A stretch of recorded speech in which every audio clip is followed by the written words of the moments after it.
us. Senator Kent Conrad is chairman of the Senate Budget Committee. Senator, good morning.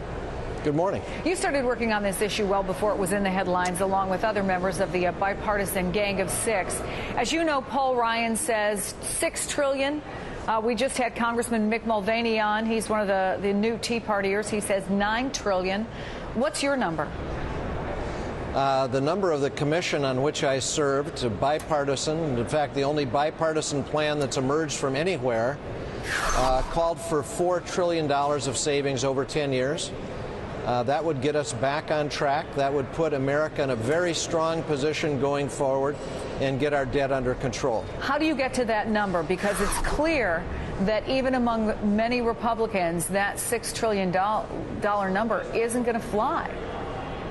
Well, there's a certain amount of confusion going on here. Paul Ryan's net number is not $6 trillion. He has $6 trillion of spending cuts because he has $1.8 trillion of tax cuts that go overwhelmingly to the wealthiest among us. That leaves him with net savings of just over $4 trillion. That's the $4 trillion I'm talking about. So you're saying that you're essentially on the same page with Paul Ryan in terms of the number?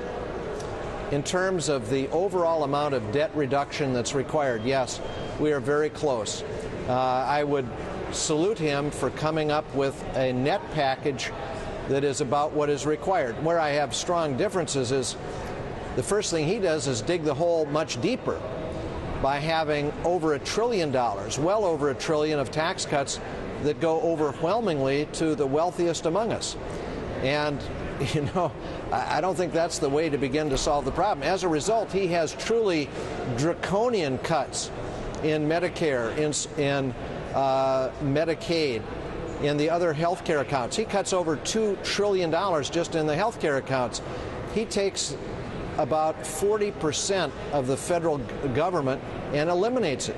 Now, that's draconian stuff. We've talked a lot over the last week or so about Medicare and Medicaid and how you bring entitlement programs under control. But really, over the last couple of days, a lot has been said about tax cuts versus tax hikes for the wealthy. Are you worried that that's a place where all of this could get tied up?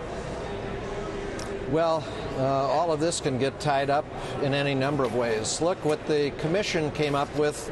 And again, it's the only bipartisan plan. There are 5 Democrats, 5 Republicans, and 1 independent that supported that plan. That's the Simpson-Bowles Commission. I served on it. I was one of those who voted for it.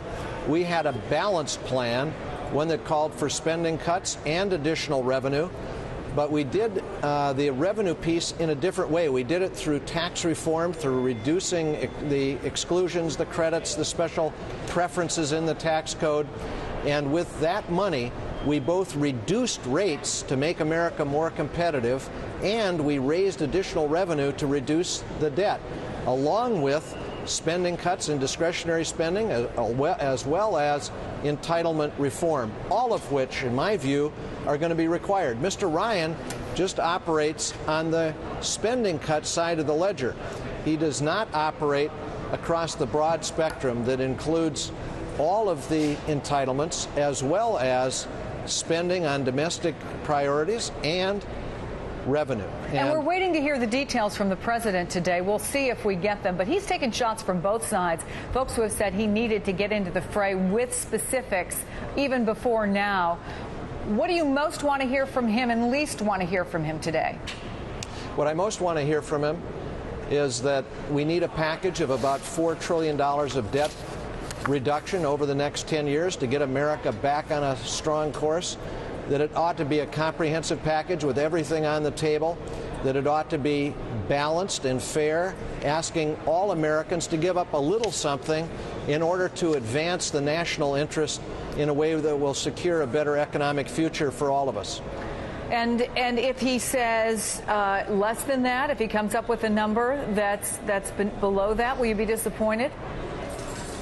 Look, I'm confident the president is going to lay out a vision that's what is really necessary to get America back on track. I think he's going to say that it needs to be balanced and fair, and everything's got to be on the table. That's what the commission called for. That's what the only bipartisan plan has provided for. So I think the president will be right in the mainstream. Senator Kent Conrad, it's good to see you on a very busy day. Thank you so much. You bet.